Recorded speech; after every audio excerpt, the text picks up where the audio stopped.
And with the first overall pick, the New York Islanders select John Tavares. Hi, this is Mike Ross, public address announcer for your Toronto Maple Leafs, and this is the Leafs Late Night Podcast, your post-game destination. And now, your starting lineup: Roscoe, the Fanalyst, Southey, Biehner, and Darty Brodeur on the Leafs Late Night Podcast. That would be fun to play our intro over some cheering Islanders fans for their John Tavares selection. What do you think? Love it. Thank you very much, the Islanders. Oh my God. Am I ruthless? I don't know. I don't mean, but having fun with it. Welcome back, everybody, to Leafs Late Night. I am Roscoe, joined by the Fanalyst, where it's never too late for the Leafs, presented by Inside the Rink, and I have a new, to me, microphone. I brought the one from the podcast studio that we were shooting in home. It is now in my possession, at least until they need it again. So, you can listen to all my ASMR now through this fancy mic. Yeah, no, that's awesome. I'm really jealous, actually, of your mic situation. But maybe that's I have the whole thing here that if we lived in the same city, I could set up like a studio. I've got two of these. I got two of the arms. We could do a whole thing. But who's closer to Toronto? Yeah, me. That's on me, I guess. I do have tickets coming up. The Sens game that I have tickets for is fast approaching. I think it's March 18th.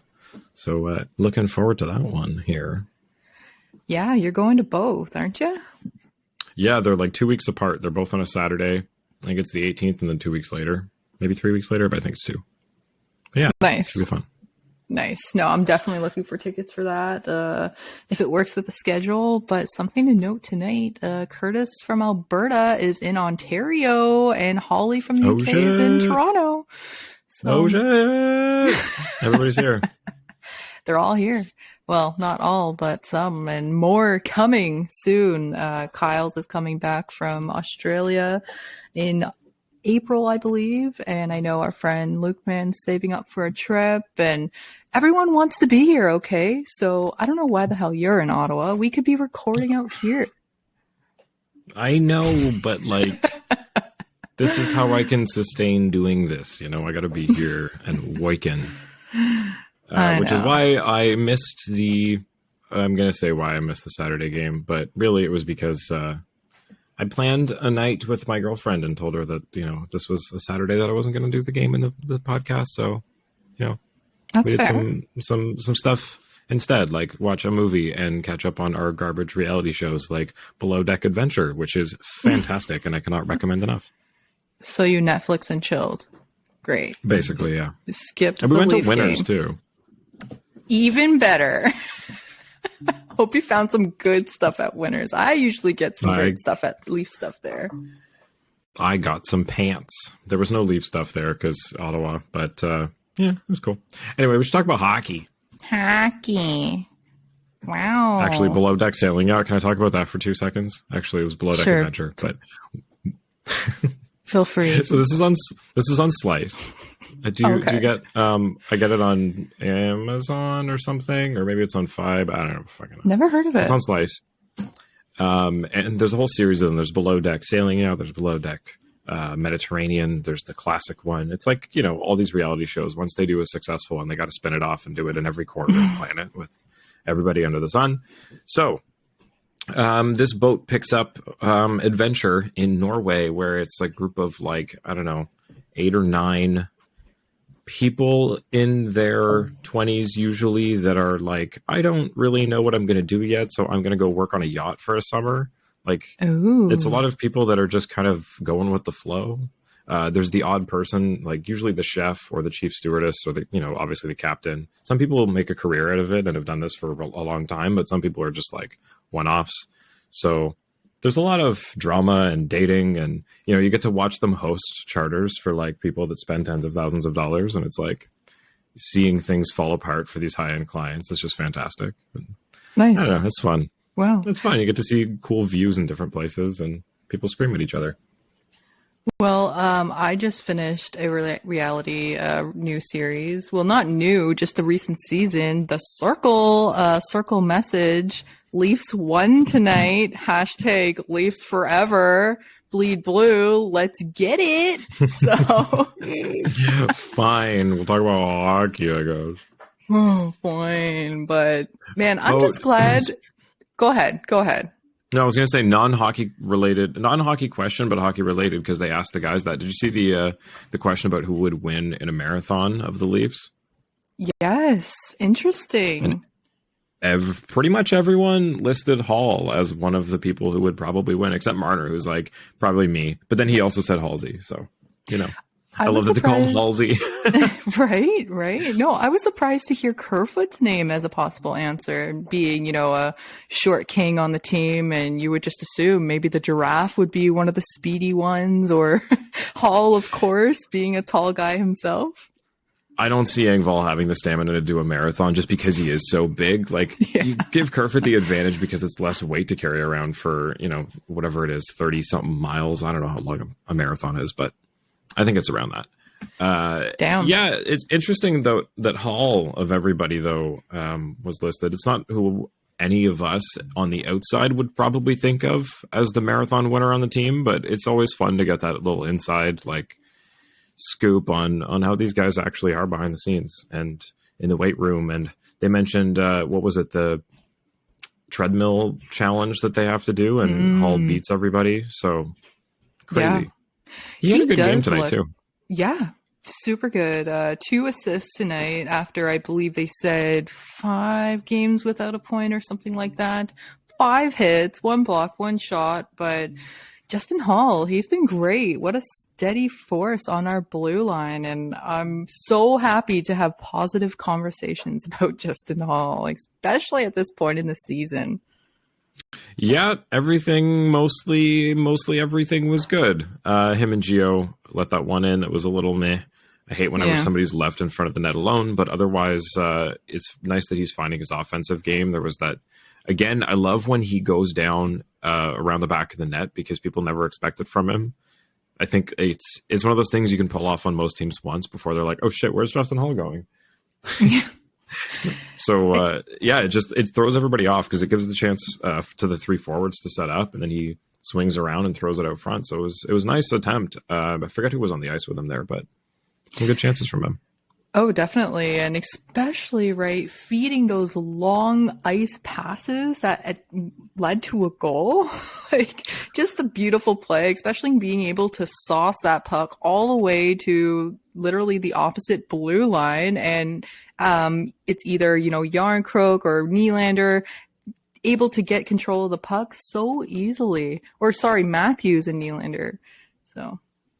Yeah, tonight was the night of stretch passes. This isn't something the Leafs normally make or have in their arsenal, I should say. But when you're against a team like the Islanders who just clog everything up, I guess this is the best way around them, is just throw it past them and try to beat them to it, because they're not that fast. Barzal is, but there's not a ton of really speedy guys on this team. So just take advantage of the fact that you've got the majority of the speed, throw it past them and beat them to it. And they did it not once, not twice, but 3 times. Samsonov, Hall, and Giordano, all with beautiful passes all the way across the rink to Matthews, Nylander, and Nylander again? Yarncroke. Nylander, right. Yarncroke. To Yarncroke, yeah. Yeah, that Yarncroke one was gross. That shot. Oh, well, it was Nylander. He just kind of deflected it. That was the pass from Samsonov, I think? No. I'm going off the top of my head, but yeah. So it was Hall to Nylander who gives the right. That was pass. The one from Hall. Yeah, he flicks it right over everyone to find Yarncroke, and yeah, it was beautiful. It wasn't solid plays. You weren't sure if someone was going to knock down the puck out of the air, and knowing that, I was surprised that they went with it so many times, but happy at the same time because it obviously worked.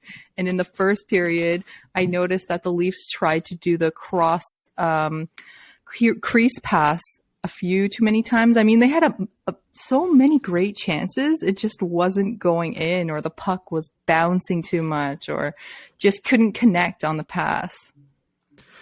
Yeah, but I mean, they got 5, so it's hard to complain. No, for sure. I felt like there was a time when I was playing. I don't normally play football sports games. Like I don't watch football, so I'd be really bad at Madden games. But I remember playing one on the Wii way back in the day. It's probably like 09, 10, something like that. And every single time I just picked a Hail Mary play because I did it once and I just threw it all the way down the field and some dude caught it and I ran it for a touchdown. I was like, oh, well, that works. I'm just going to do that every time. And it seemed like that's what the Leafs did. They did it once and they're like, oh, wow, that unexpectedly worked. We are a lot faster than them. Let's just do that because it's like I said, the Islanders clog up. When they have the puck, the way that they just make everything so fucking boring to watch is they just cluster together and make sure the puck doesn't go anywhere. So if you can just get it over them or around them or through them, you win. So that's what they did. Yeah, I appreciate tonight that the Leafs were able to adjust, especially starting in the second period, coming off a goal right to end the first. And, Keefe making that executive decision to switch up the top 6, reunite Nylander and Tavares after, oh my God, how many games? I have zero idea how long it's been at this point. And way to make it work literally instantly, it felt like. Yeah. I mean, this is kind of what we talked about weeks ago when we're like, when do you go back to this? And this was it. It's once people get used to it, you switch back and they go, oh shit, I don't remember how these guys play together anymore. Like, it's just about keeping everybody on their toes. And it's, the same thing we say about the power play. They do the same thing too much. So change something up and all of a sudden everyone throws the book out the window. Yeah, and something to note about this first period, too. I mean, it felt like the fastest first period of my life. Barely any whistles. The snow Except was for the building first up. 4 minutes. There were 7 whistles in the first 4 minutes of the game, and then nothing. Yeah. Yeah. Right? And the snow's just piling up. You're thinking like, damn, do you have to go down there with a shovel just to get through at the snowbanks at this point? I've never seen it like that. Like they were talking about the snow and everyone's like, okay, yeah, it's hard to tell from the broadcast camera that there's snow on the ice. But then they cut down to that camera that was looking at it when they went to break. And it was like, I mean, it's pushed up against the boards, but there was like a foot of snow just pushed up against the sides. I mean, look at my driveway. That's crazy. Right? Oh, man. Yeah, I've never seen the bucket completely filled after one clear. From the staff. They said it's the 16, 14, and 10-minute mark. They usually do it, or 14, 12, and 10, I think. And like they played right through the 3 stoppages that they would normally clean the ice on. So we're just like, oh shit, now what? Yeah. But it really unfortunately went to the Islanders' advantage to have really long play and have everyone kind of tired because, like I said, they play boring hockey. Like they sit back and wait for you to make a mistake and they'll wait for a power play, something like that.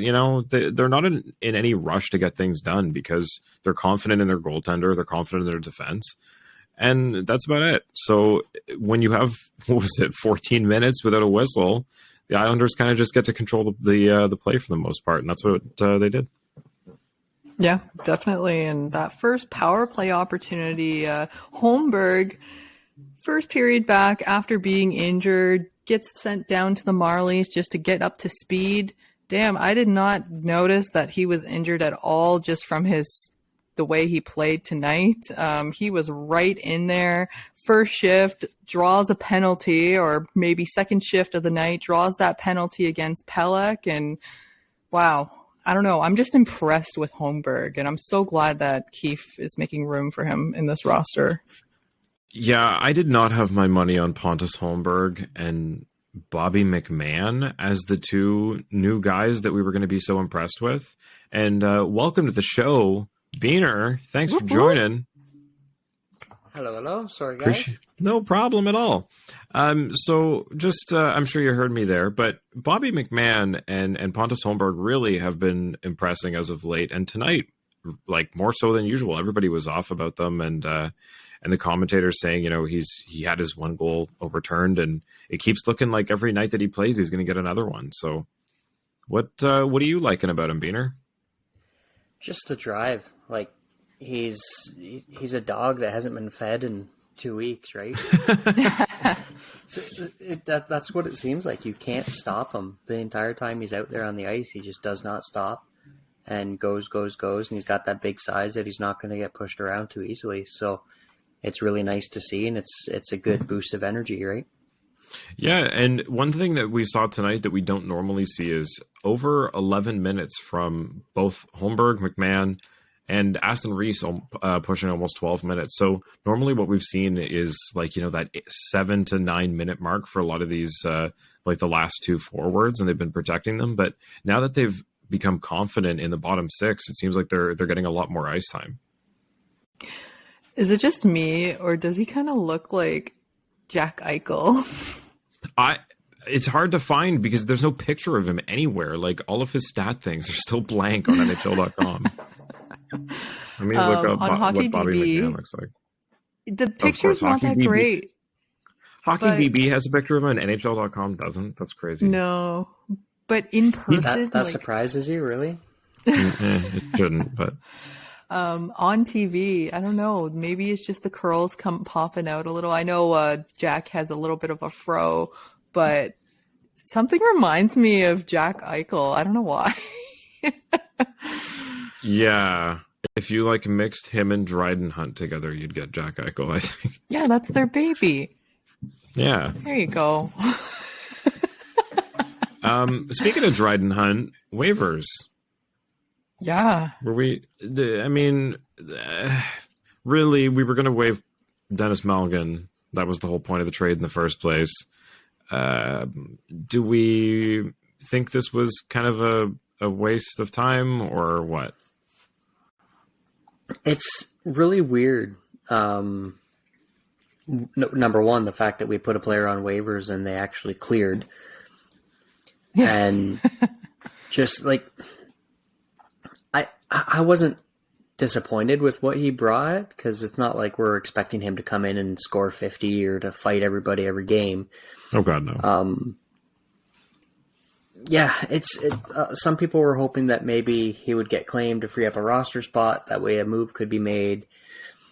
There's not really any set reason why they would have done this that's blatantly obvious anyways. Yeah, see, in my mind, if you wanted to free up a roster space, you were more likely to lose Dennis Malgin to waivers than Dryden Hunt. So I feel like they took a swing on him trying to bring in some muscle, and it just didn't really pan out in the short term that they tried him out in. So I don't know. That's kind of probably the last we're going to see of him. I don't know. Seems like it. I don't know. It feels like there's a rotation of Hunt and McMahon and like these last set of players, sort of. It's like who's hungriest that night gets the shot, sort of thing. Or even Simmons. Like it seems like Simmons getting the original 6 teams, and then they're putting certain players versus other teams. I don't know. See, I would rather Dryden Hunt than Wayne Simmons in the lineup. As much as I love Wayne, I think he's just getting to that tail end of his career, and he's just taking careless penalties. Hunt is still hungry and trying to find his place in the lineup. I think Simmons is kind of at that point where he's like, I'm going to play this my way because I've been here so long, and it works for him sometimes, and it's worked against him other times. So I think Hunt is just in a better position for what the Leafs need right now, and I just wish that they would try him out a little more in that role, maybe with McMahon and Holmberg, but Aston Reese has kind of stuck himself in there. He's one that I'm not sold on. The thing I do appreciate about Czar is that every time he's out there, he finishes his checks or he finishes whatever he's doing. Like, for example, he didn't even have the puck. He was just skating towards an Islander, and I guess the Islander just, flicked the puck away. Like, he made it known that his presence was there, gave him a little elbow along the boards, and then left the player. Like, I appreciate the physicality that he brings, and Yeah, like with this whole Hunt thing, my mind keeps going back to some sort of deadline or something that we spoke about where rosters had to be finalized. And if we had to lose someone who wasn't exempt to waivers, they had to go down on waivers. Like, is that a rule, or am I making this up in my head? Like, is it too late in the season and that's why he got placed on waivers? No, so the waiver thing is essentially the whole year. There's only a certain number of call-ups you can have between the trade deadline and the playoffs, though. Obviously, if there's extenuating circumstances, you can call someone up on an emergency basis. But for the most part, I don't recall exactly what it is because it has fluctuated, especially with COVID and everything the last couple of years. Things have changed, and I'm not sure if they've changed it back or not.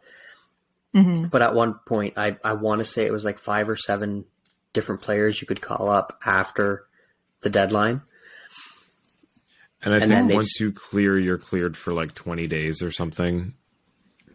You can like go up and down in that time. So it gets weird. But there is a certain time, there's a cutoff for sending guys down to not be considered part of the roster, but that's like back in November.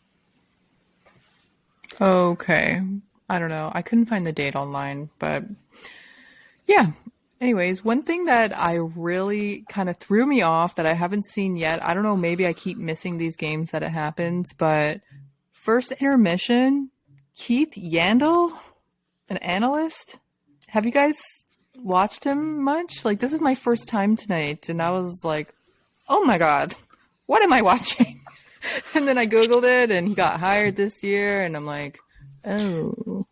He seems like an odd choice because he doesn't look super comfortable in front of the camera. It's like, oh, retired star, let's just put him on the panel because it's a name that people recognize. But I don't know if he really wants to be there. Like, it just seems like he's not super experienced with, I mean, look, hockey players don't give great interviews. So now he's on the other side of it and he's like, oh shit, I got to like think about what I'm going to say now instead of just reading a script.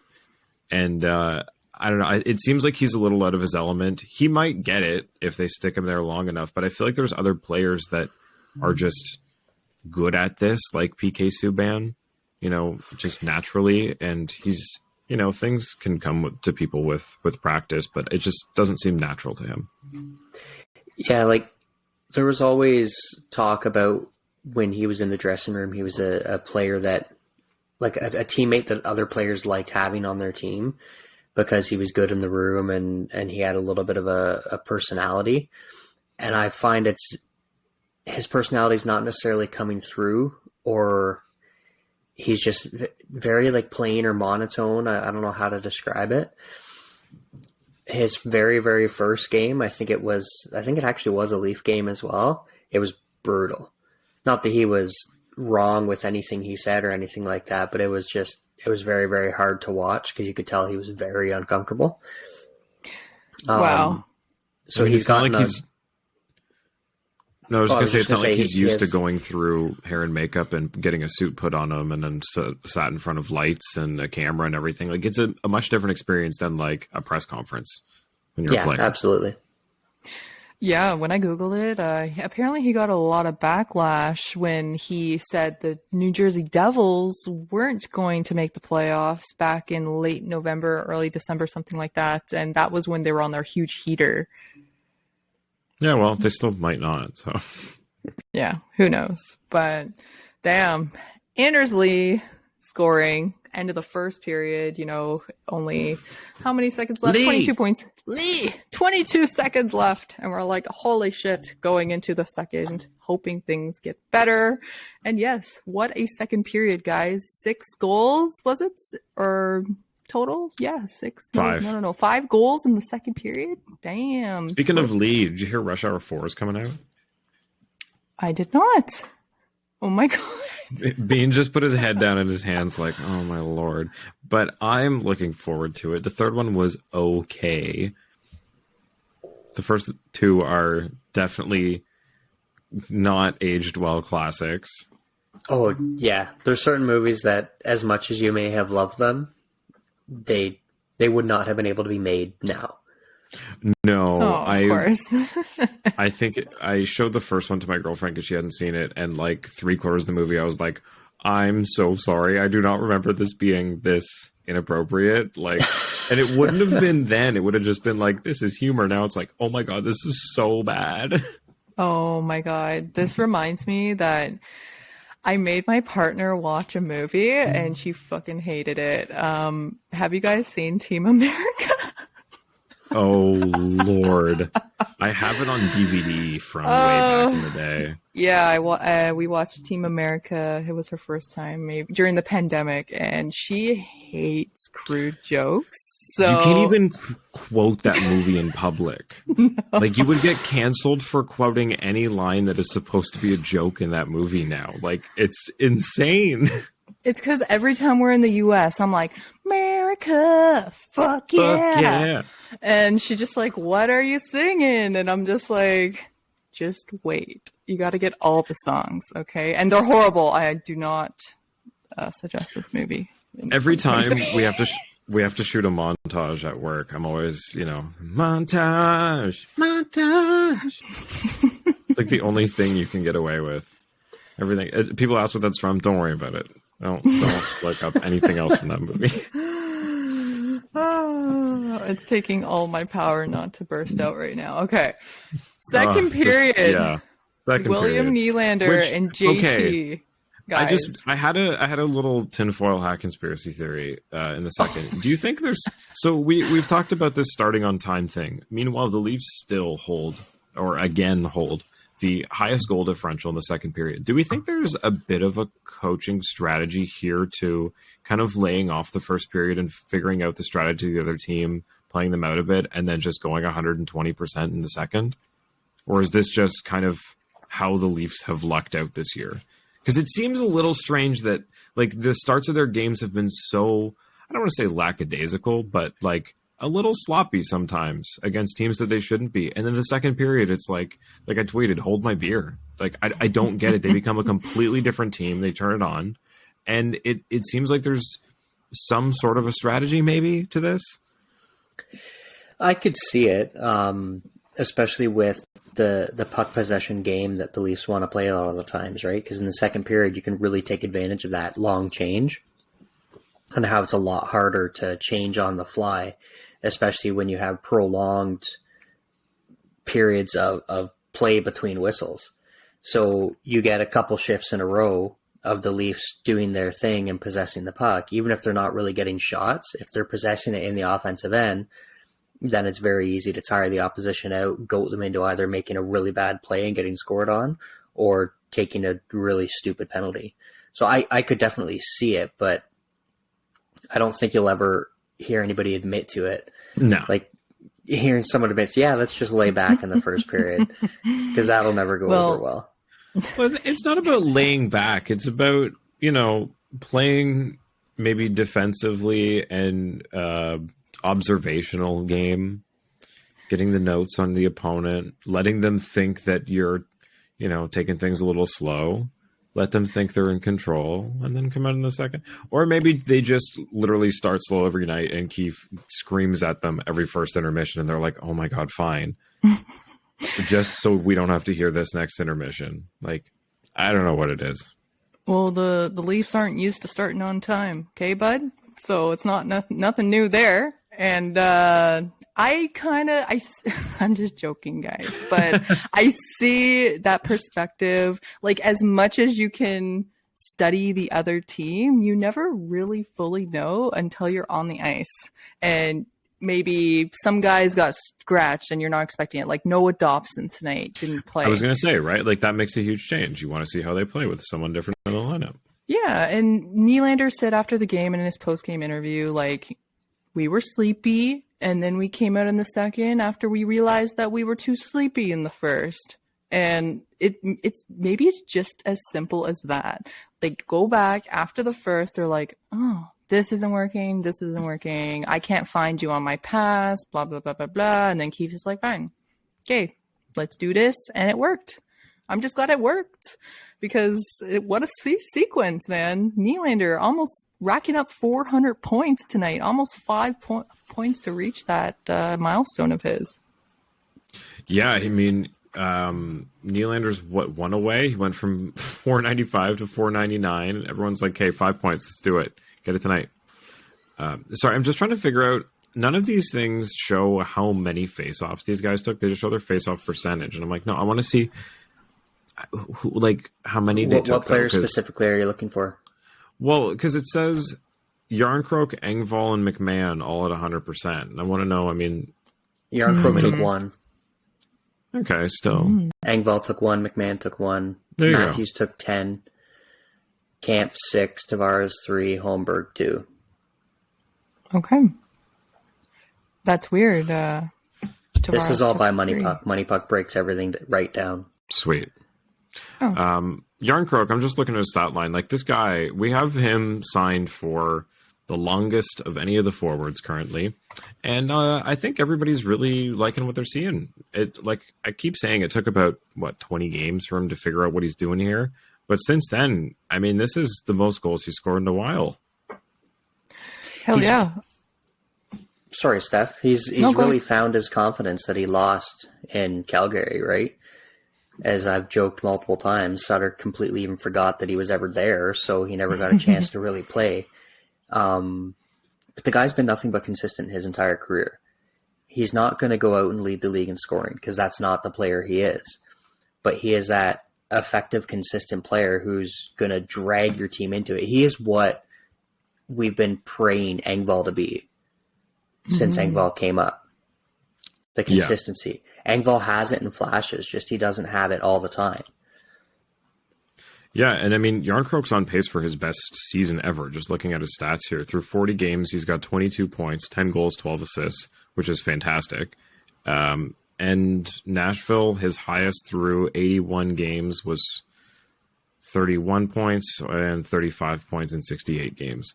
So, I mean, really, the dude's on pace for 44. Like, that's crazy.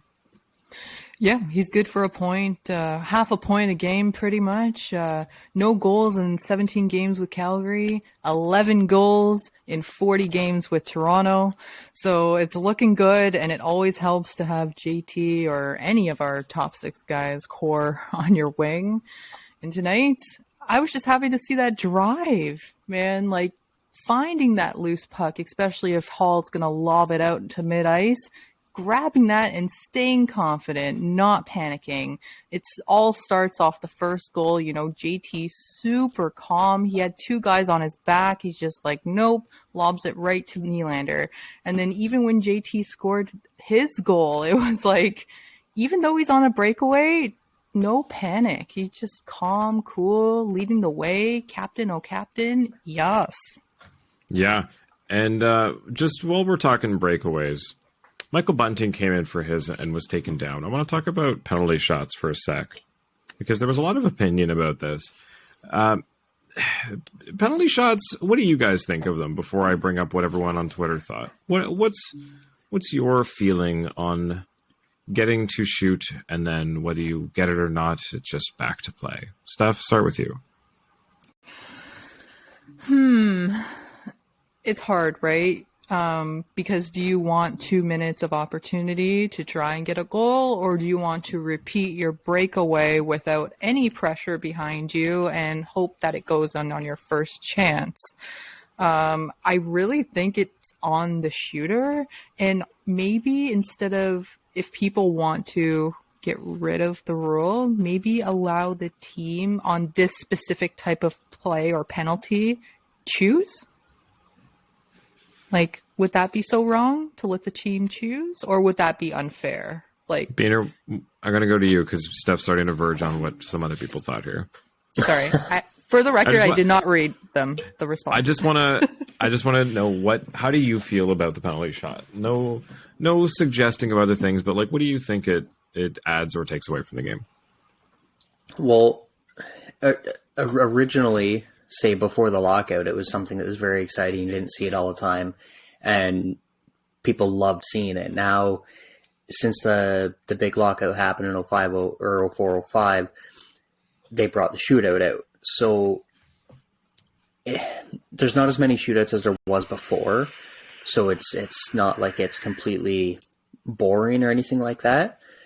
But if you look at the penalty shot just as an entity in and of itself, I still think it's valid and has a place in the game, because if you're taking that good of a scoring chance away, it's good to give it right back at that time, because one-on-one, player versus goalie, not only do you have the excitement, which is amazing for the fans, it helps rectify the fact that there was a scoring chance that just disappeared, which ultimately is what they're trying to do, right? So it does serve its purpose, especially considering there's a lot of teams out there who have horrible power plays. Like the Leafs have been there before, where we've gone through a stretch where our power play percentage is just absolutely horrible. And it gets to a point where you want to just, refuse the penalty. No, we'll just play 5-on-5. Oh, I remember those days. My own feeling on it, I feel like a breakaway in a game is such a unique situation that you cannot accurately recreate it by having someone take a penalty shot. Like the idea of someone breaking away from, literally what it's called, a breakaway. You're breaking away from the game while the goalie is maybe not expecting this to happen, and they have to adjust quickly to, oh shit, it's one-on-one, and they don't have a nice voice crack, Roscoe. They don't have a ton of time to get themselves in position. And I feel like when you have a penalty shot, you're starting from center ice, and it's all about you and the goalie, and there's equal pressure on the shooter and the goalie, whereas I feel like in a breakaway, there's a little more pressure on the goalie, if that makes sense, to try to figure out what's going on, and the shooter is kind of in control, whereas the control is split between the goalie and the shooter in a penalty shot, because it's kind of a one-on-one situation, like in soccer, but a little easier to stop. Isn't that the same, starting from center ice and then going on a breakaway, depending on the breakaway? Like sometimes there's no one on your back. And it could... Yeah, from center ice. But I'm talking like if you're coming across the blue line quickly and it's like, oh shit, like the goalie, I don't know. There's a difference between having like the couple minutes to be like, okay, I'm getting my head in the space, not a couple minutes, but like the 45 seconds or whatever it is to be like, okay, I'm about to face him one-on-one. Where does this guy normally shoot? Last time we had a shootout against these guys, what did he do? Like those kinds of things where you don't have time for any of that on a breakaway. So I feel like I get, obviously it's impossible to recreate it, but I feel like just to say, oh, we're giving that chance right back it's kind of hard, like, because it's not the same thing. So here's what everybody else thinks. Passion Haver at Ilya Mikheyev BB says just get rid of the penalty shot in general, to be honest, which I wouldn't really hate. Next suggestion here from TJ477249. That's too much. Should be sort of like the NFL coach can accept or decline the penalty shot. If he declines, it's a power play, which I would also like. Christopher Spee at Spee Christopher said the same thing. At least get to decide what you want to do. And then Aaron, it would be great to have the option to decline it and get a power play instead. Fun guy, a bunch should have just used a clapper from the slot. And then Jeff O'Hara saying, agreeing with me, which my point was you should get a power play if you don't score on the penalty shot. Because I feel like regardless of interrupting of the scoring chance, there was still a minor penalty that happened. So the penalty is not exactly penalized if the person gets one attempt to retake the shot and then we go back to 5-on-5. I feel like that's not exactly penalizing the person for what they did. Am I wrong there? No. Well, technically they would be, because they've just been given a free chance at the net, right? Unobstructed. Yeah. And then there's also the weird fact of certain penalties you can actually choose from any player on the ice to take the shot as well. That's weird. Like, I don't know if you guys remember the 2006 Cup final between Edmonton and Carolina. The one defender for Carolina put his hand on the puck in the crease, and Chris Pronger got a penalty shot. Because the McTavish could pick any player from the ice, and Pronger was the best option on the ice at the time. So Of course. he scored on the first penalty shot goal in Stanley Cup final history. Wow. Amazing. Yeah. But well, per my point though, sorry, Steph, Nope.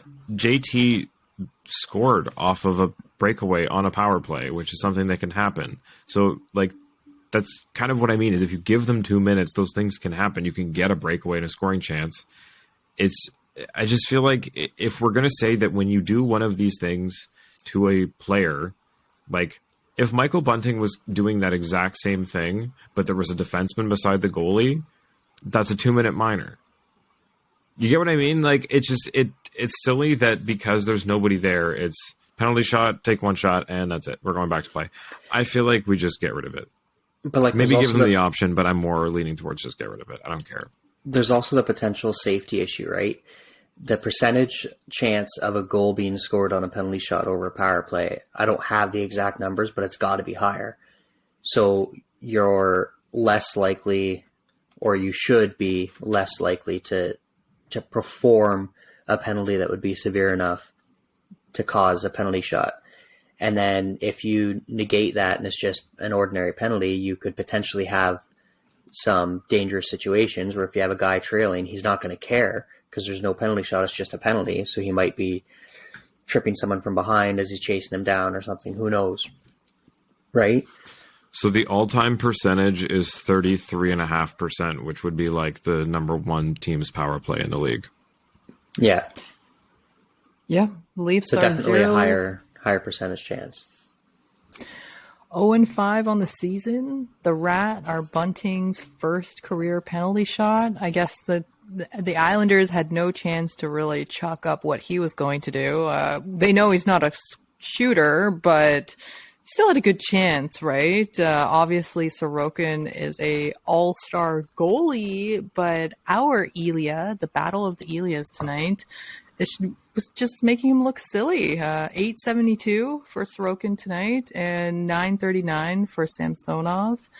I don't know. I applaud Sorokin, don't get me wrong. And say with Hellebuck the other night, but man, our Leafs are making these all-stars look silly lately.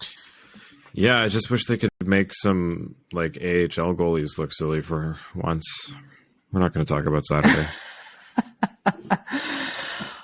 Yeah, you know what? I just want to say I'm not surprised because it's always the AHL teams that try their gosh darnest against the Leafs, if not any other team. But hey, it's their highlight of their career, right? Playing against the Leafs. A real quick aside on the Habs. Slavkovsky out, Cole Caulfield out. Like, that hurts. I mean, we can get into a whole thing next time about the management of some of these prospects, because I think we can get into it with Ottawa and with Vancouver and everybody as well, and with I mean, comparing to what Seattle's doing right now with Shane Wright, especially. It kind of sucks, but like you're kind of asking for it by playing these kids in the big leagues on a shit team when you're trying to lose. So with Caulfield, it's hard because I didn't realize I looked him up. He's 22 already. I mean, fuck. It's getting up there. So as far as prospects go, he came over from the NCAA, and when he came in, he immediately was effective, right? Like he has that shot, and he has that, that instant game breaking ability, almost similar to a Matthews, because he is dangerous from pretty much anywhere on the ice. So with him, it's a little bit different. With Slavkovsky, if you're going to keep him there, fine. They're not even really using him that much. He should have played a handful of games at least down in Laval just to get, to be able to dominate a little bit. And why they didn't send him to the World Juniors just blows my mind, because it's not like he was going across the world. Quebec to Nova Scotia is not that far. It's the closest, one of the closest teams, if not the closest to them. Like that was, in my mind, a big mistake. And then just touching on it briefly, because you brought it up, I don't necessarily think I would agree with how they handled Shane Wright in Seattle. But at the same time, there's a lot to be said for, even if he's not playing a lot, being around the team, getting practice with the team, getting with the trainers, the nutritionists. Not that he wasn't doing that on his own already, but to be and to to get really solidified in the game plan that the nutritionists, the trainers, the development staff want you to do to work towards next year, right? So that you can build that foundation that you can take with you wherever you end up going, whether you end up going back to junior, you stay there, whatever it is, you've now been around the team for long enough that you can make that a routine. That could play a factor. And I obviously have no idea. I haven't read it anywhere, but I've heard different analysts that used to play say that before.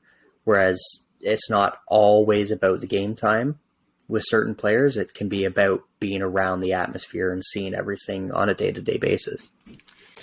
I get that, but I feel like at 18, you don't necessarily need to be rushed into being around that team atmosphere. Like, you can ease them into it by like, okay, you've been a star where you are now. You're going to be a star in the AHL for, a year. Like, look at what the Leafs did with Kadri and Hyman and even like the Nylander, all these guys that sat around on the Marlies playing while the team was trying to be bad. Like, I feel like the fact that Montreal rushed him in when there was no reason for them to go for anything this year, it didn't make sense.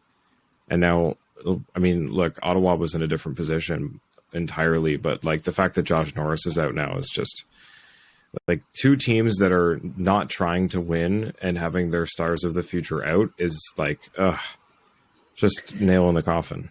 But also a help to the bottom for Bedard. I don't know. Yeah, with Caulfield, there might have been something when he signed, like even if it's not in the contract, they might have promised him saying, hey, look, you're not, we're going to give you a legitimate shot to stay with the team. Could be. To convince him to leave university early, right?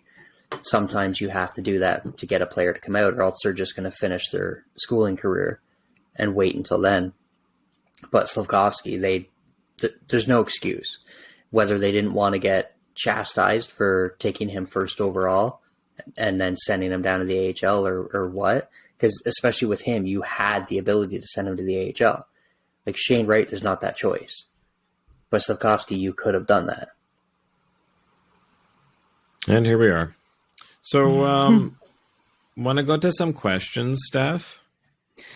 Yeah, might as well. We have a. This is our. I'm gonna name it. This is our segment where we go to questions from Twitter and Discord. It's called Questions from Twitter. Wait for it, and Discord. So original. I'm gonna record a thing for it. We're gonna have a whole intro for it next time. Sounds good. Well, I just want to say shout out to Austin Matthews for getting my Tim's pick. Thank you very much, because I was getting a little worried there and I needed that. So nice night from our Pappy and nice assist from Hall. But yeah, big win. And sad, Marner's home point streak ended.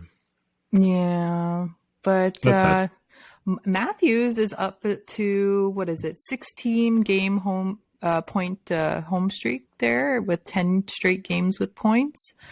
24 games, he has 32 points, 16 goals. So I really do think that heater is here and it's on its way. A couple, if he doubles down in a couple games or a hat trick coming up, I think he'll be on pace. But did you hear that stat in the game that Gretzky had a season where he had points in 40 of 41 home games? Wow. Not surprised. I think that was when he had his 50 and 39. That's gross. Wow. Everybody's like, oh, what happened to that one game? And honestly, like, what did happen that one game, boy? Come on. So at Thrash TV asks on Twitter, should it be legal? Shout out. Should it be legal to beat up people who still say bad things about Nylander? So Nylander had a fantastic game, and I tweeted out that he's doing everything that the people are saying, the people that say things, your uncle that wants to trade Nylander says about him. He does this. He did all the things that they say he doesn't do. He stole the puck right off of somebody's stick and immediately shot it in. He was playing defensively in, ways that he just was made fun of for not doing before. Yeah. And look, somebody made a really good point about it here. I think it was Benito the Basset Hound about like, you see him instead of taking the 50-50 chance of going into the corner to try to come out with that puck. He just waits for the Islanders to grab it and then steals it off their stick as soon as they try to get momentum going because they're not paying attention. Yeah.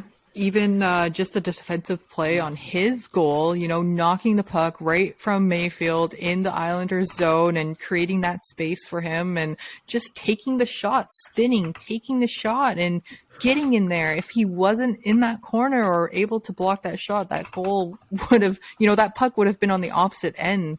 He was going to clear that puck. So yeah. And shout out to the Drop Hockey podcast and James Castillo on Twitter for basically saying the exact same thing here as well about how he robs the puck off guys all the time. His anticipation and hand eye is superb, and he's good enough defensively. Not every player is a defensive guru. His offensive skill should always be first and foremost. So well, and you see it a lot with Marner, and Marner, for some reason, Marner gets credit for it and Nylander doesn't, and it's exactly what you touched on. Is yes. Old school Don Cherry hockey, go in the corner, battle it out, muck and grind it to get the puck.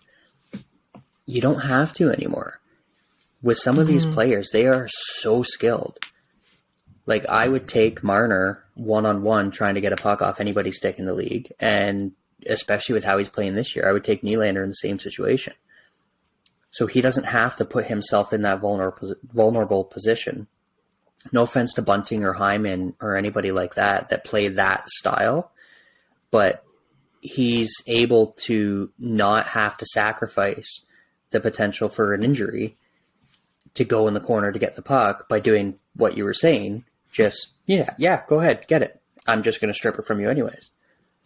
Yeah, and it doesn't help having a front row seat, alongside Austin Matthews, who is an expert at this. Literally, he won't even touch you physically, but all of a sudden it's like he just stole your watch, right? And you had no idea. He's just up the other end with the puck. And Nylander, damn, no, he's definitely taken that Swedish play from that tournament and brought it to this season like I've asked for. And no Nylander slander, okay? Well, it's like when you start sprinting in when you start sprinting in an NHL game, and your guys kind of pushing the puck forward a bit. They get the guys when they're they just got the puck, and now it's that first stride where they're trying to pick up their speed. That's when they have the least control of it, and that's when these guys are like, "And mine, thank you." I've noticed every single time. It's as soon as the guys go to start picking up speed and turn it the other way, they're like, "Nah, thanks." Or when they're turning and not paying attention, but the way Matthews does it, like you brought up Matthews there, Steph, it's so reminiscent to me anyways of how Datsuk used to do it. Because he would be hovering around the player. He's not constantly pestering him with the stick like Bunting does or like a lot of players do, where they're just stick, go and hoping to knock it off. It almost looks like they're just hovering around them. They're their shadow. And then the next thing you know, it's off of the opposition stick and onto yours. Datsuk was there was a reason he was called the Magic Man, right? He just took it and went down the other end and deked everybody out of their jockstrap. And that's basically what Matthews is able to do. It's just another tool in his tool belt on top of the fact that he's got probably the best release in the league. Speaking of Magic Man, it's funny when Mitch tries to do that and he what's it called? What's the word? Throws himself. It's too much to one side. Overcommits to the play. Thank you. Thanks for the help, guys. Appreciate it. Sorry, couldn't Biehner sitting understand there muted, doesn't even try. So when Martyr overcommits to one side, he just blows a tire. You can see him trying to switch back. He's like, "Shit, I thought I had you," and he falls down. It's so funny because anybody that doesn't watch him night in and night out would be like, "Why does this guy suck and fall over?" It's like, no, just wait. Yeah, and shout out to Marner, who's second on the team tonight with hits, actually with 4, tying Zach Aston Reese and Bobby McMahon. The hit leader was Justin Hall with 5.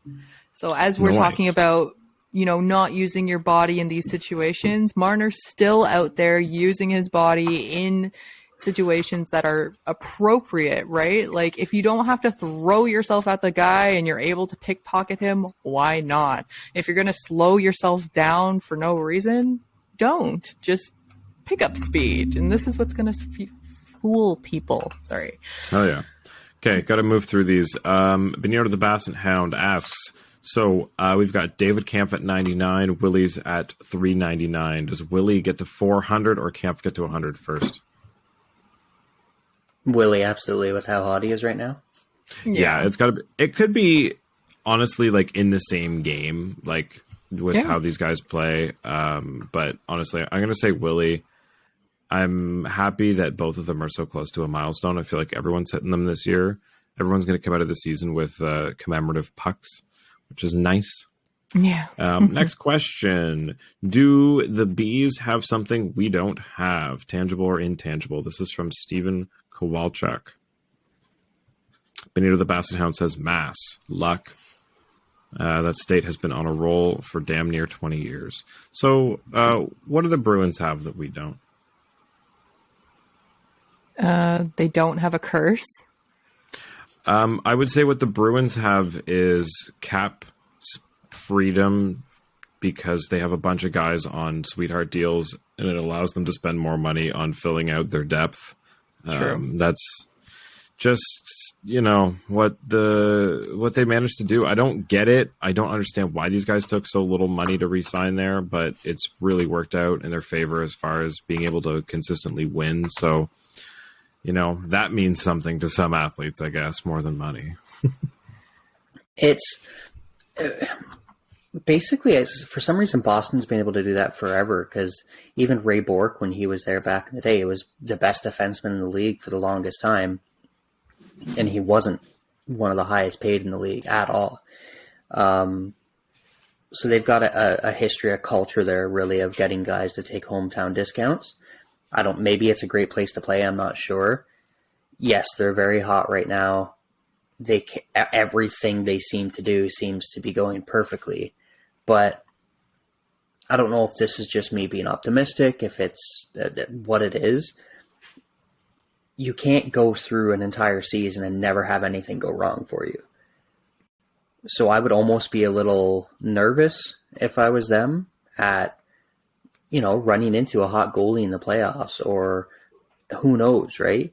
You look at way back in the day when you had one of the best teams in the league in the Washington Capitals, and then Montreal comes in with Yarrow Halak in net and just makes a run in the playoffs. Yeah, I feel like the Bruins have had luck is probably one of the biggest things. I mean, like the fact that Linus Ullmark has lost like a collective, 3 games is insane. That just doesn't happen. He's playing better than, 99% of goalies ever have in the NHL. And that's just not in his wheelhouse. Like it just shouldn't be happening. It's like when players are shooting way above their percentage, it's like the entire team is playing above percentage, and somehow like the Devils, crazy win streak, it's just keeping going. I don't know. There's no sign of stopping yet. So it's got to come sometime, right? Like I'm thinking of the Panthers last year. Like you can't go all season on fire and continue that through the playoffs. And I mean, when the Leafs have played them, they've looked beatable. I don't know. I'm trying to find something here, but yeah, Ullmark becoming the fastest goalie in NHL history to get 25 wins on a season. Now he's 25, 2 and 1. He's at a 938 on the season. Now he's boosted his career average to 917 because if we look at the Buffalo days, he was still an awesome goalie. He was still over 900, but he's been through it, right? Like I don't know. Now he has support in front. And can I just make a prediction right now? Sorry. Yes. Whoever gets Karel Vejmelka next year is doing the exact same thing. Yeah, I totally agree with that. Vejmelka. Not next year, but next. Whoever gets Karel Vejmelka out of Arizona is going to go on some stupid run like this. It's these goalies that sit around on garbage teams and they get really good facing 40 shots a night. And they're like, guys, my save percentage isn't that bad. This team just sucks. And then one person notices and pulls them out of there. And they're like, hey, look at this guy. But that doesn't always work for a lot of goalies, though. Like some goalies, they need those shots to be effective. Like you can still take 40 shots a night somewhere else, but the rest of the team can help you out and score a couple goals and maybe make sure that you don't face like 9 high danger chances and maybe only 3 of them. But typically, like the kind of streak you're talking about, you're going from a bot, like a cellar dweller, like the Sabres have been for a while, to a contender. Like look at Hasek. Hasek was on the Sabres, and he was everything for the Sabres. Like the guy won almost all the Vezinas in the 90s, including winning the Hart Trophy as well. Like he was incredible. Dragged a Buffalo team that could barely score to the Stanley Cup final in 1999. And then he went to Detroit, and he had multiple games where he struggled because you had a team that was essentially an entire roster of Hall of Famers that he went to play for. So instead of getting 30, 40 shots a night, he was getting 17, 18, 19. I mean, yeah, but the Leafs gave up 33 tonight against the Islanders. You know what I mean? Like, it still happens. Like people, and I feel like teams are facing a lot more shots now than they did then, regardless of how good or bad you are. And the other thing is, can you say the name of the Red Wings again? What city are they in? Detroit. Okay, just that wasn't how you said it, but I know how you usually say it. Detroit. Just doing a little Brian and Stewie there. There was definitely a little forced I in that Detroit. That was totally unnecessary. I think the biggest thing with the Bruins, honestly, obviously they're all in, especially with you have guys like Pasternak, Bergeron, Krejci only came back for 1 year, but there's a handful of players still on their last year as unrestricted free agents. Jeremy Swayman is a restricted free agent after this year. But the coaching change, got to give credit to the coach. Krejci even said in an interview that it's made a world of difference. And obviously their former coach is working out for Vegas. So maybe it was time for a change of scenery. Yeah, good for them. Yeah. I mean, it's true. Like, coaching clearly has made a difference there because they were not...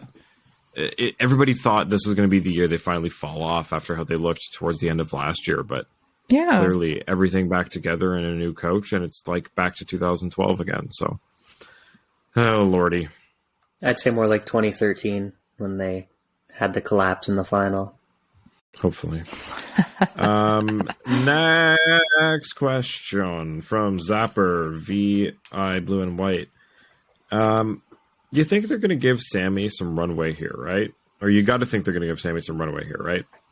I get they're technically working the tandem system, but he's putting in some solid performances. And that pass, whew. I mean, I said we were going to see a little back and forth here. I was wrong. It seems like they're going to ride out what's working. Like, it's weird that they could have bad games back and forth. And it was like, okay, we're just going to keep the back and forth going. Doesn't matter how well people play. One person has a bad one. We're just going to keep going back and forth. And then all of a sudden, it's like Murray has one bad period. And now it's like, it's Sammy's net. Yeah. Well, I think you saw, because before Murray had that, Sammy had a couple rough starts. That's what I mean. And why is Murray just getting this when we're done? I'm wondering if it's potentially, I wouldn't necessarily say load management, but maybe something's tweaked a little bit. And that's good. Sammy's got hot. Why not ride him? Like, at some point during the season, you're probably going to see both these guys go on a 4 or 5 game run. If not just for the sake of being able to see what they can do when they know it's their net, they're riding it. Because come playoff time, doesn't matter how well or how poorly they're playing, chances are you're going with one. Yeah, it's just, do you want to write off, not write off one of them this early? I mean, we're at the halfway point, but it's like, I don't know. I just feel like we're really doing Murray dirty for one bad period. Like, it feels like he has to kind of really fight his way back a little more than it has been the case up to this point. I wouldn't think it's that. Like, look at how often he's been injured over the past couple of years and how many games he's missed. Like, I don't see, unless there's something going on where it's a really bad negative atmosphere in the dressing room, I can't see this as being a problem. As long as everybody's communicating what the plan is, like, hey, just a heads up, we're not giving up on you. We're giving you some time to reset, work on what you need to work on, heal up if you need. Whatever you need, take the time now to do it. We're going to ride Sammy because he's playing a little hot. And I can see this coaching staff, this management group being that type of group that's going to just be open and honest with you right off the hop because they know what's going to happen in the media. Yeah. Yeah, I just hope that we don't get him rusty, that's all. Yeah. Steph, what do you think? We don't see what happens in practice either. So who knows? The coaching staff could have seen some really soft ones go in during, I don't know, line rushes. Who knows, right? Or maybe he said something. But our next opponent is the Rangers. It is the Rangers. So they won tonight 6-2 against the Panthers.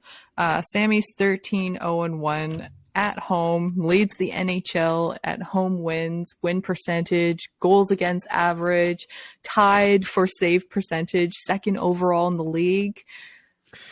You got to ride it. Yeah.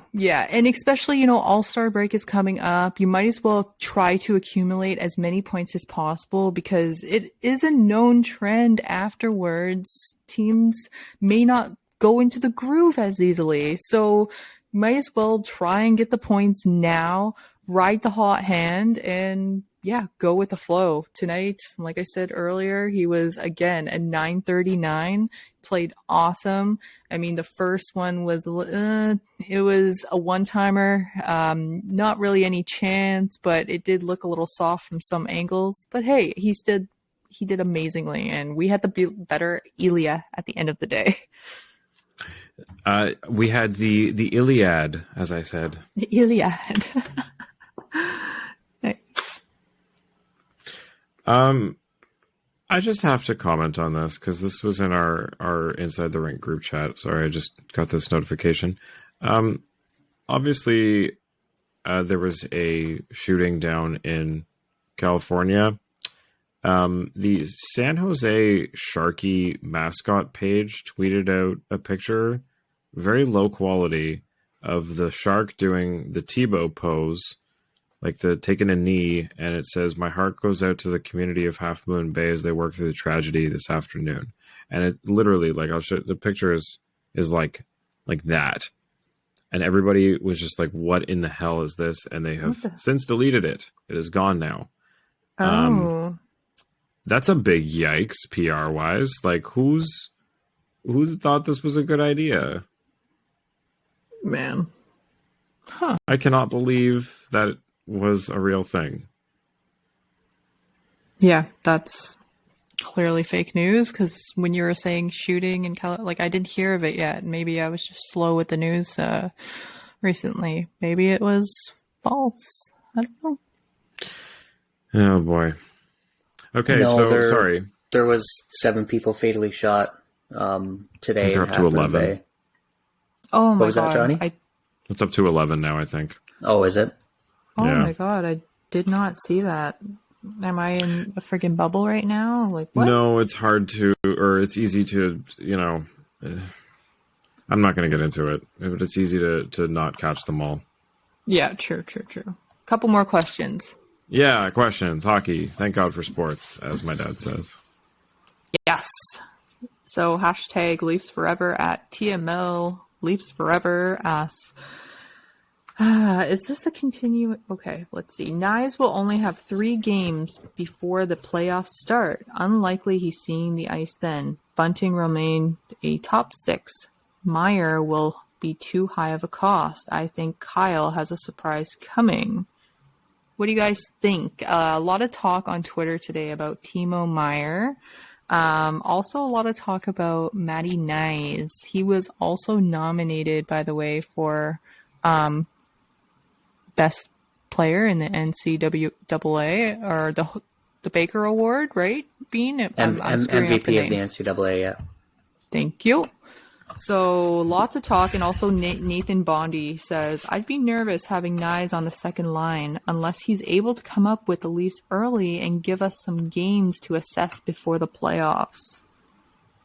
Yeah, it's tough with Nyes because really we haven't seen anything of him at this level at all.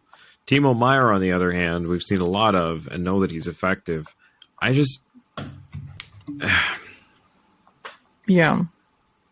I feel like if you're going to bring in Meier, I know this sounds insane, I would put Meier on the second line and keep Bunting on the first. But I don't know, you've got Yarncroke working there. I get that it's about bringing in another scorer. It's about, right now, it's not about what we need. It's about just improving. And really, I would rather bring in a offensive-minded defenseman that can, maybe score on the back end, or somebody that can be Morgan Rielly's partner and be defensive there and allow him to get back to scoring. I'm leaning more towards that than spending the prospect and picks on Timo Meier. And Nyes is just a question mark. I can't, I got to go with Nathan. I can't slot him in on the second line based on what I don't know. Mm-hmm. With Nyes, I don't see him coming out of university at the end of the season unless he's guaranteed to play. Kind of sort of similar to what I briefly mentioned with Caulfield, right? We don't know what went on behind the scenes, but he was probably guaranteed if he was going to leave, he was going to play. So it'll probably come down to what they're able to do at the deadline. If they are able to go out and get someone like a Meier, then no, I don't see him coming. Wait till next year, go from there. But if they don't end up getting someone like him, I can definitely see Nyes coming and joining the team for playoffs. And who knows what he can do, right? A year can make a massive difference from a player. It doesn't matter whether it's NCAA, OHL, whatever. Look at Cale Makar when he came in for the Avalanche, right? Stepped right out of university, and he was a force in the playoffs for them. Just an aside, do you not recall that Dom Ducharme did not play Cole Caulfield quite a bit when they first brought him in? And that was the whole revelation with Marty St. Louis was, let's put Cole Caulfield back in the lineup. Well, there's a reason Ducharme isn't there anymore. But I'm saying there may have been, I don't know if there was a promise, because Ducharme was like, I'm not doing this. There could have been a bit of, you're going to see games, but he was sent down. Mm-hmm. How could I forget? He was watching the first couple of games to get a feel of an NHL experience and taking freaking notes. So stupid. Yeah, homework instead of playing. Oh my god. But hey, guys, did Theory you of see hockey. Kyle Dubas, after Calle Yarncroke scored tonight, was super excited in his box, jumped up and turned to his fellow mates and was like, see guys, this is why we're not acquiring a big name at trade deadline. We have that from within. I'm afraid that he's thinking this way. Are you, I get that he's not, a 30 or 40 goal scorer, but even if he comes out of the season with 20, if he hits 20, that's really all you need to fill out what you get from Willy and from Matthews this year, right? I don't know how much more of a, look, they won 5-2 tonight against Ilya Sorokin. They scored 5 against Connor Hellebuck. What more offensive power do we need that we're giving up, potentially the next round of this? It's tough to think so far down in the future because you're trading, 16-year-olds or whatever it is at this point with draft picks. But, as nice as things are now, you want to keep going after this era ends, and you don't want to be stuck like the Florida Panthers are, where you don't have a first-round pick for the next 3 years, potentially 4, depending on how the conditions work out. Yeah, I think they just want to be super confident because, hey, regular season, we can score a shit ton, and then no one shows up in the playoffs except for Nylander. But what's the San Jose Sharks don't have a ton of playoff success to go off of that you can say Timo Meier's this playoff champion, right? True. And look, we went after Foligno, and that was a bust. I'm not saying that Timo Meyer's Yeah. Nick Foligno. It's just, it's that danger of, you never know what you're going to get. Like, look how many guys have gone down with injuries this year. It's such a gamble. And I mean, with what we've already got here in the top 12 forwards, it's like, there's very few adjustments I would make, and they're so far down that it's like not even deadline conversation. It's like signings in the off season. The only thing, like, and we've touched on it a little bit as well, is you got to really be careful of messing with the team chemistry, especially when you have a team from the outside that looks like they're as close as the Leafs are. Yes, I would love to get Timo Meier.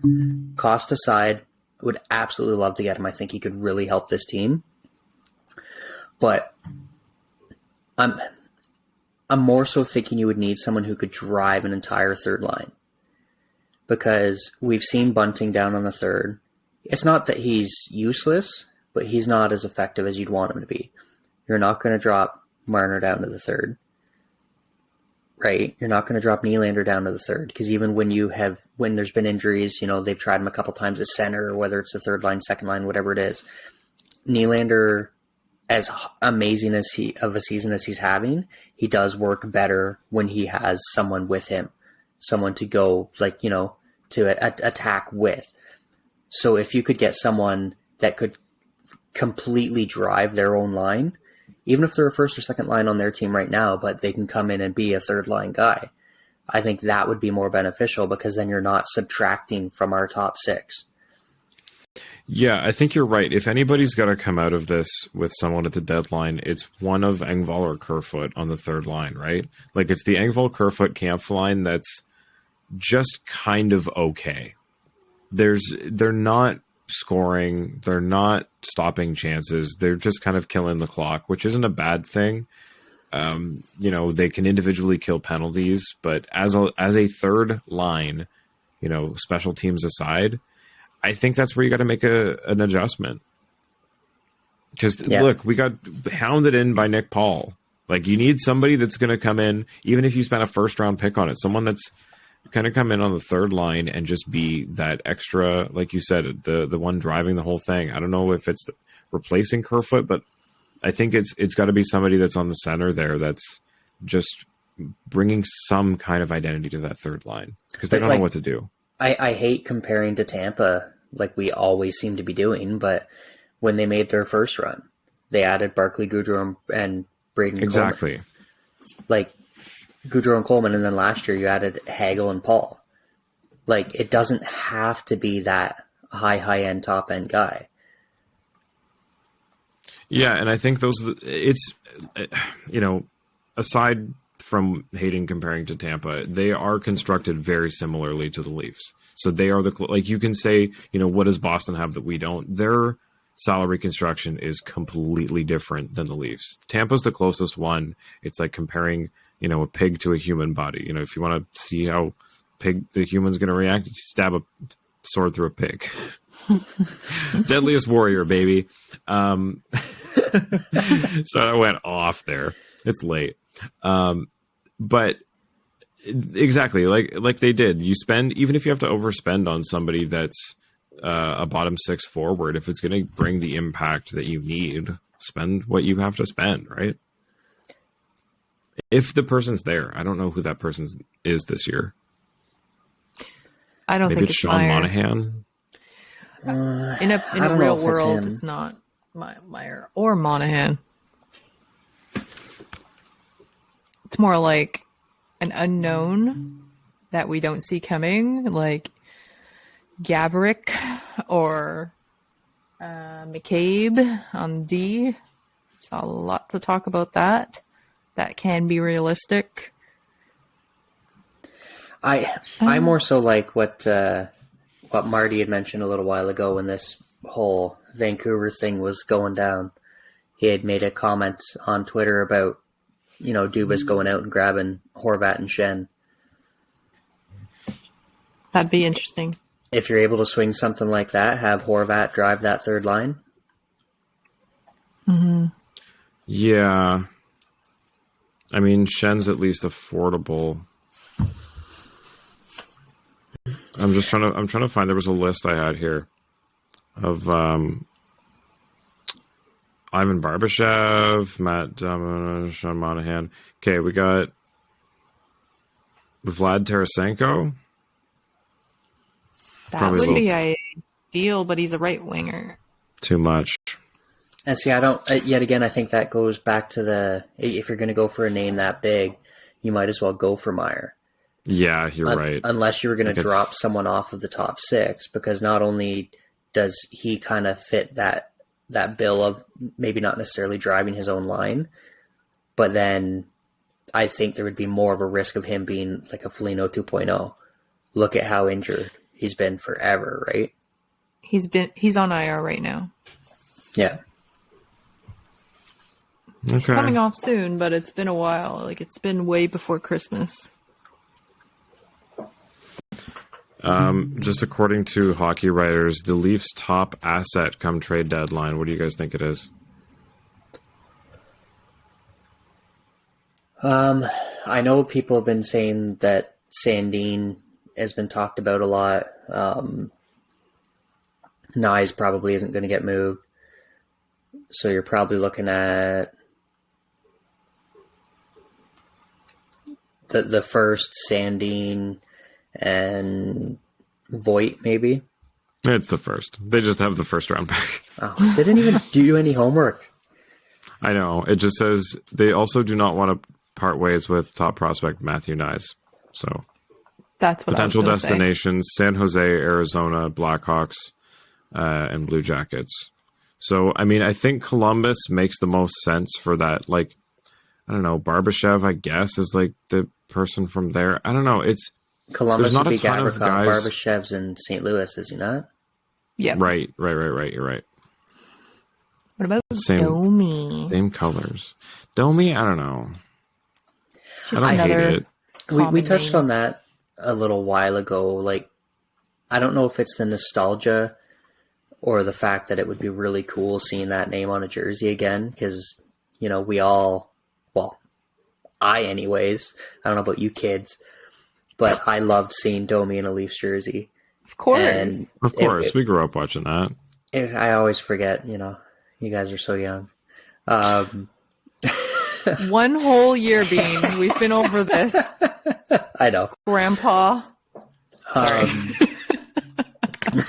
No, it's okay. It's deserved.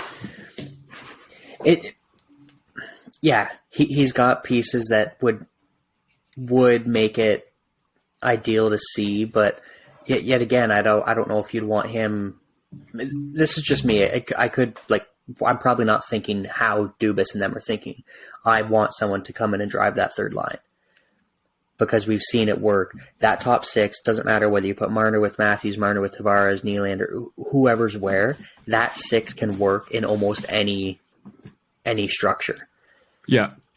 And defensively, we have not had a major problem in the playoffs, despite the fact that we don't have a Norris Trophy winning stud. Right? We don't have the Gio. Hedman. That's what a lot of people, a couple years ago, yeah. But like, we don't 3. have a Hedman, right? Yeah. Which is fine, because I think the decor is solid enough as it is. So you need that depth scoring, and that it probably will end up being someone completely off the radar that none of us are thinking. Yep. Just to touch back and close this off on the Domi era of the Leafs, the first Domi. Guess who signed a contract today with the Norfolk Admirals? I know the answer, so I'll let Bean answer. Only because I'm in the group chat. Ex-Leaf, 38 years old, defenseman, played, I want to say like 04 to 08 with the Leafs. Last name is a color. Oh, come on. The first name that popped into my head was McKay, but I know he's not playing right now. Ian White. Oh, God. Yeah. Ian White is still playing hockey. I did not realize he's not even 40 yet, because it seems like it's been forever since he was on the Leafs. But I think they were like one of the first, if not the first, NHL team he played for. Yes. Yeah, so he was Yeah. drafted by the Leafs in 2002. Played 2005, 2006 up till 2010 with the Leafs. And then only played another 3 years, and then he kind of disappeared until 2014, 2015, where he played for the Milwaukee Admirals. And now, after a 6-year hiatus, 21, 22, he came back to the Columbus River Dragons. And now he's playing again with the Norfolk Admirals. The River Dragons. I can't believe Team that. name. Can you believe taking a 6-year gap in your career from like 31 to 37 and picking professional hockey back up? The only player I can think of taking a gap and then jumping right back into it and not missing a beat was Guy Lafleur. But you are talking about one of the greatest of all time. Like, the guy would smoke a pack of cigarettes and still go out and score 70 goals. Like, Yeah. Yeah, I'm not even. There's nothing like.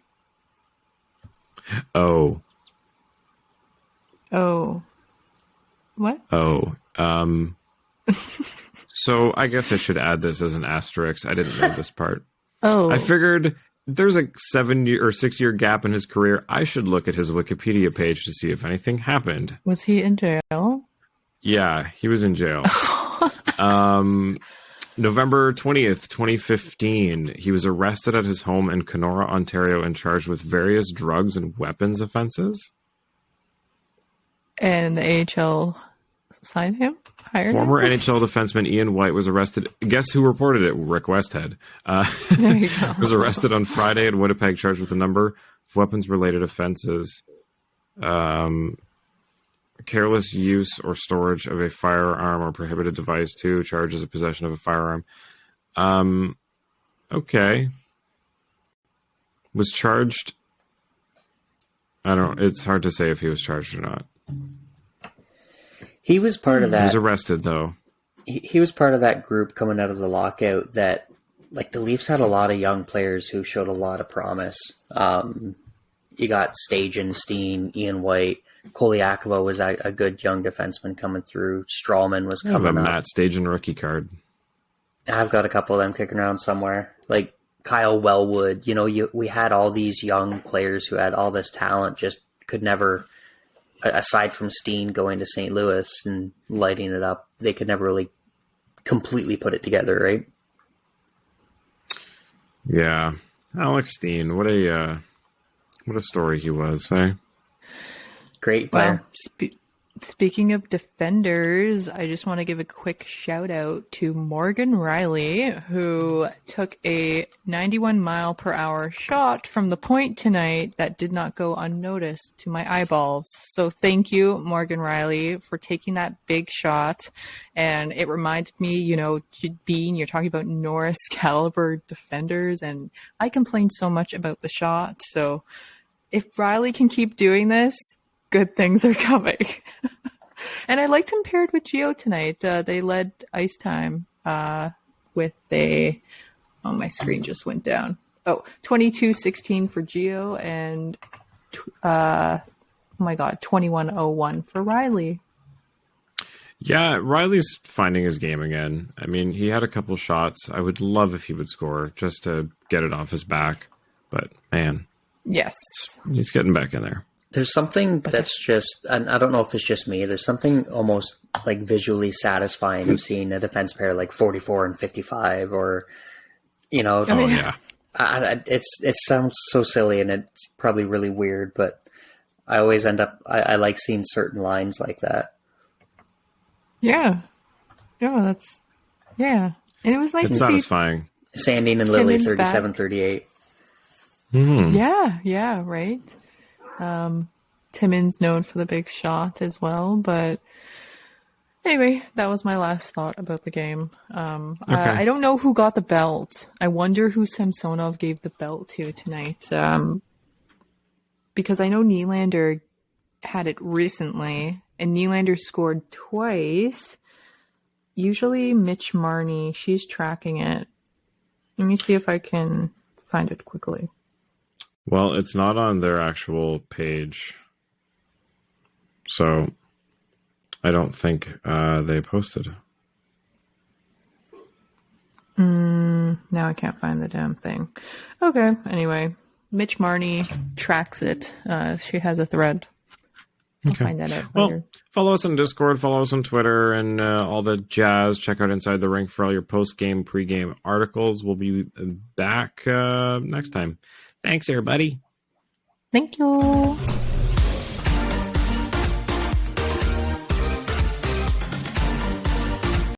Dun, dun, dun, dun. Follow us on Twitter and Instagram at Leafs Late Night, your night of post-game podcast. Available after every game on YouTube, Spotify, Apple Podcasts, Audible, and more.